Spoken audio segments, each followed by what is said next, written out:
श्री सद्गुरुदेव भगवान की जय। श्री सीताराम सरकार की जय। श्री राधारमण लाल की जय। श्री गौरी शंकर महादेव की जय। सभी दर्शकों और भक्तों को कोटि कोटि प्रणाम। सबको प्रेम भरा जय जय श्री राधे, जय जय श्री सीताराम। सभी दर्शकों और भक्तों से प्रार्थना है, आज का सत्संग बहुत ही महत्वपूर्ण है और सभी साधक बहुत ही ध्यान से सुनेंगे। अवश्य ही आपके जीवन में जितने भी संशय बने हुए हैं,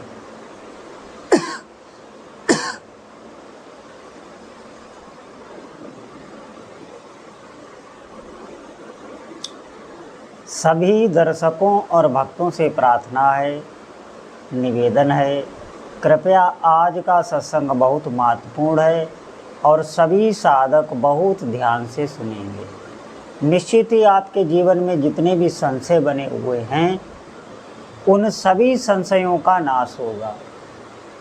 जो बुद्धि के विकार बने हुए हैं, जो बुद्धि हमारी तर्कयुक्त है, एक बात आप सभी साधक बहुत ध्यान से सुनें।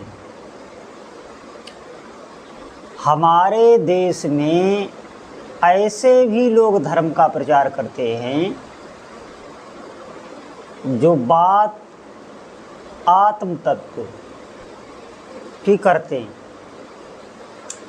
लेकिन उनका अपनी इंद्रियों तक भी कंट्रोल नहीं। ध्यान से सुनना आप। बीच बीच में वो कुछ खा रहे हैं, कुछ पी रहे हैं और बात करते हैं अहम की, जैसे उन्होंने अहम को पकड़ लिया हो। आप ध्यान से सुनना, आपके समझ में आएगा। और लोग उनका अनुसरण करते हैं, उनकी बातें सुनते हैं। धन्य है प्रभु, ऐसे भी लोग इस देश में हैं। आप बहुत ध्यान से सुनना, आपके समझ में आएगा। इंद्रियों पर जिसका कंट्रोल नहीं है,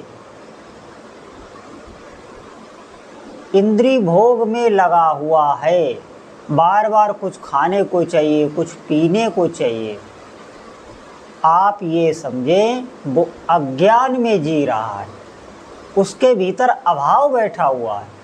आप सोचें इस बात को अन्यथा ना लें, अपने लिए ना लें, क्योंकि हम साधक हैं, हमें भगवान की प्राप्ति करना है, हम साधना कर रहे हैं।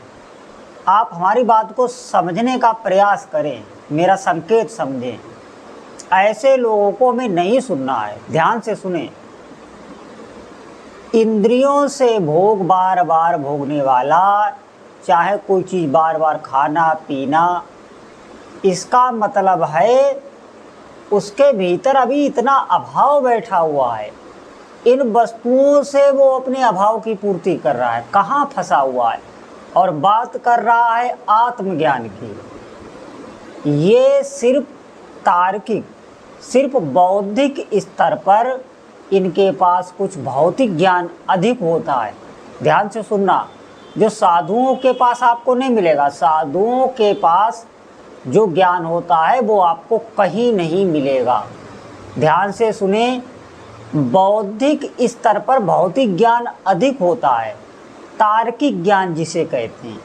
उसका मतलब ये नहीं है उन्हें भगवत प्राप्ति हो जाएगी, उन्हें आत्म अनुसंधान हो जाएगा, कभी नहीं। पहला लक्षण ये है कि इंद्रियों पर कंट्रोल। जब आपकी इंद्रियों पर कंट्रोल करना साधक प्रारंभ करता है, होगा तो वो साधना से ही, नाम जप से ही। आपके पास आध्यात्मिक बल आएगा तभी आप इन इंद्रियों पर कंट्रोल कर सकते हैं। नहीं तो ज्ञान तो आप आत्मा का देंगे, लेकिन आपकी इंद्रियां ही आपको व्यथित करेंगी, दुखी करेंगी। अब ध्यान से हमारी बात को सुनना। तार्किक ज्ञान तो किसी को भी हो सकता है, किसी को भी। जो भौतिक में बहुत आगे बढ़े हुए हैं, बड़े बड़े आविष्कार करते हैं, क्या वो आत्मज्ञानी होते? नहीं, उनको बौद्धिक स्तर पर ज्ञान होता है, भौतिक ज्ञान होता है, वो आध्यात्मिक नहीं हो सकते। आध्यात्मिक ज्ञान इनसे बहुत अलग है, वो आत्मज्ञान इनसे बहुत अलग है, उसका वर्णन करना ही संभव नहीं है, वो सिर्फ अनुभव होने वाला है। और आप ध्यान से सुनना, कोई भी इंद्रिय भोग में उसकी रुचि नहीं होती और फिर भी वो बहुत प्रसन्न और बहुत आनंदित होता है। यहाँ तक कि जो भी उसके सानिध्य में हो जाता है उसके भी सारे दुख मिल जाते हैं, वो भी बहुत प्रसन्न हो जाता है। ये जो हमारे देश में तपस्या की जाती है, आप देखना बहुत से संत आपको कठिन कठिन तपस्या करते हुए मिलेंगे। इसका मतलब ये नहीं है वो लौकिक पारलौकिक भोगों के कामना के लिए ही तप कर रहे हैं। ध्यान से सुनना, वो सिर्फ और सिर्फ इस मन में जो भोग भोगने से संस्कार आए हैं उनको वो उस तप से खत्म करते हैं।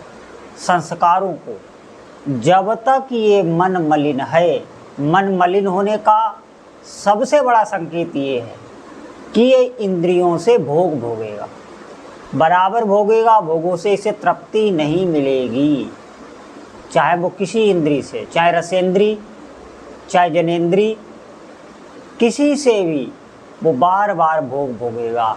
इसका मतलब है वो ज्ञानी नहीं, वो अज्ञानी है।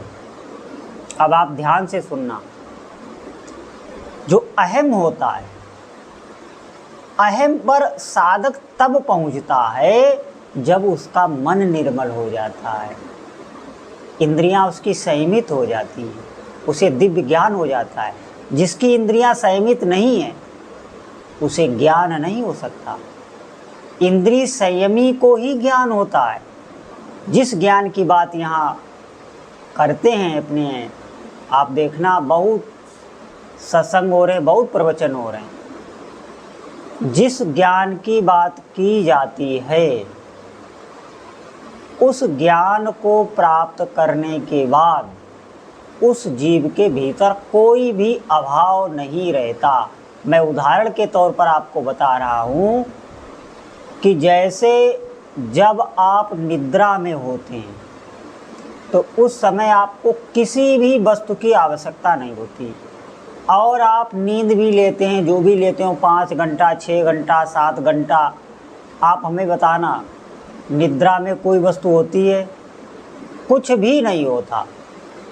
अज्ञान की, तमोगुण की वो निद्रा होती है। उसमें जब इतना सुख मिलता है किसी भी वस्तु के ना होने पर भी, और किसी वस्तु की चाह भी आप नहीं करते निद्रा में। निद्रा में कोई सोचता विचारता नहीं है। क्यों?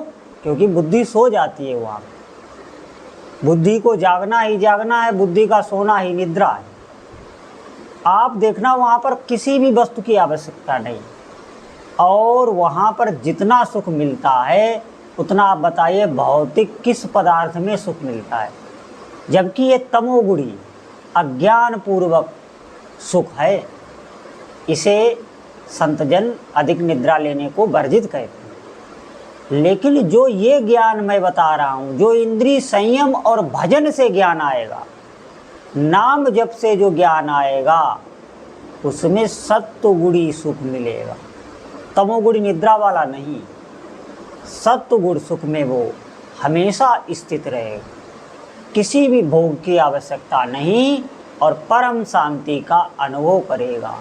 किसी भी वस्तु की इंद्रियां बिल्कुल अपनी जगह पे स्थित, शांत और प्रसन्न चित्त होती। आप बात को समझें, हमें ऐसों को नहीं सुनना, खुद विषय भोगों में लगे। आप ध्यान दें और बात वो करें आत्मज्ञान की। कैसे संभव है? सिर्फ तर्कवादी ये लोग हैं, बौद्धिक स्तर पर बातें करते हैं। और मैं आपको बता दूं, जितना ज़्यादा जो बड़ा तार्किक होगा, भौतिकवादी होगा, भगवान को वो प्राप्त नहीं कर सकता। और जितना भोला भाला होगा जितना विश्वास, जितनी श्रद्धा होगी, जो बात साधु संत शास्त्र बता देते हैं उनको मान के चलने लगता है, भगवान ऐसे को बहुत सरलता से मिल जाते हैं। मैं सच आपको बता रहा हूँ, सब बोध उसके हो जाते हैं, चाहे आत्मज्ञान का हो, परम ज्ञान का हो, जो भी उसे प्राप्त करना है स्वतः प्राप्त हो जाता है। प्रभु प्रसन्न हो जाते हैं, सरल चित्त। यहाँ पर आप देखना, अपने सनातन हिंदू धर्म में एक बहुत ऊंचे संत हो गए हैं भाई जी हनुमान प्रसाद पोद्दार। उनका एक गीत है, वो हमें ध्यान नहीं है पूरा, वो उसमें कह रहे हैं बना दो बुद्धिहीन भगवान। वो कह रहे हैं भाई जी हनुमान प्रसाद पोद्दार, जो इतने बड़े सतमार्ग के चिंतक हैं, जिनके शब्द पढ़ पढ़ के बहुत से लोग भगवत प्राप्त हो गए, ऐसे दिव्य संत। और वो भगवान से क्या मांग रहे हैं? बना दो बुद्धिहीन भगवान। ये तार्किक और बौद्धिक स्तर पर जो बातें की जाती हैं अध्यात्म की, वो सिर्फ एक बातें होती हैं, वो पढ़ी हुई सुनी हुई बातें होती हैं। भजन उनके जीवन में नहीं होता है, नाम जप नहीं होता है। इसीलिए मेरा बार बार कहना है, और जो भी संत जन भगवान नाम जप में आपको लगा रहे हैं किसी भी युक्ति से, आप समझिए सच्चा रास्ता हमें वहीं से मिलेगा। वही सत्य बात बता रहे हैं, क्योंकि नाम जपने से आपके जीवन की बागडोर आपके प्रभु संभाल लेते हैं, वो चलाते हैं। गीता का ज्ञान बहुत देने वाले हैं, लेकिन उनको ये नहीं पता होगा गीता में अर्जुन के रथ की बागडोर भगवान कृष्ण संभाल लेते हैं। इसी प्रकार नाम जपने वाले की बागडोर भगवान संभाल लेते हैं। उसके इष्ट देव, कोई भी आपके इष्ट देव हो, उनके हाथ में आपके मन बुद्धि चित्त अहंकार इंद्रियां सब लगाम उनके हाथ में हो जाती है, जीव निर्भय हो जाता है। नहीं तो ये बुद्धि में इतने विकार हैं, ये बहुत ज्ञानी है, लेकिन ये आपको सुख का अनुभव भोगों में ही कराएगी, भोगों में ही कराएगी। जिनकी शास्त्रों ने निंदा की, उन्हीं भोगों में रमण करते रहेंगे। खुद आत्मज्ञान का पता नहीं, दूसरों को आत्मज्ञान का उपदेश आप क्या दोगे? तो सभी साधक बहुत ध्यान से सुने, आप नाम जप करें। मैं सच आपको बता रहा हूँ, ऐसा कोई ज्ञान नहीं है जो आपके हृदय में प्रकाशित ना हो जाए। और इस बात पर मेरी बहुत चिंतन करना और इस पर खूब ध्यान दे के इसे सुनना, आपके समझ में आ जाएगी कहाँ हमें सत्संग सुनना है, कहाँ नहीं सुनना है। जो हमें सत्य मार्ग दिखाते हैं, जो प्रभु से हमें जोड़ते हैं, हमें ऐसों से ही सत्संग सुनना है, जिनके आचरण ठीक हैं। सभी साधक बहुत ही भगवान के नाम जप में अपने मन को लगाएं, जितना हो सके उतना मन को लगाएं। आपको निश्चित थोड़े ही दिनों में परम शांति की प्राप्ति होगी। बोलो जय जय श्री सीताराम।